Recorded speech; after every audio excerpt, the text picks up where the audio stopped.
14, 2025. So ngayong araw po ay ating tutuloy natin series for Jesus sa Revelation. Specifically, ang topic ko natin for today is about exorcism. So bakit may exorcism?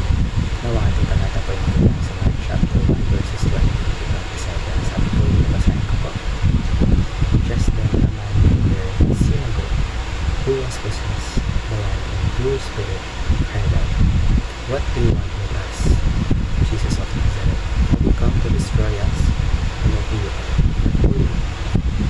the Holy One of God." "Be quiet," said Jesus. "Come out of him." The impure spirit shook the man violently and came out of the individual. The people were also amazed that they asked each other, "What is this? And we teach you anything? Or even gives orders to impure spirits and they obey him." Bago pa ating mas manuwag na naisip ng talatang ating binasa, mas maintindihan natin ang ating devotion. Ngayon po tayo lang sa ating teachings po. So una po, sabi ko dito sa atin po, Jesus casted out demons. So doon po pinakita ko kung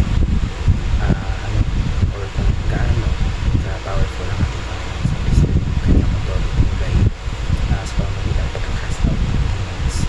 So this was more than just a display of strength. But ito po ay about bringing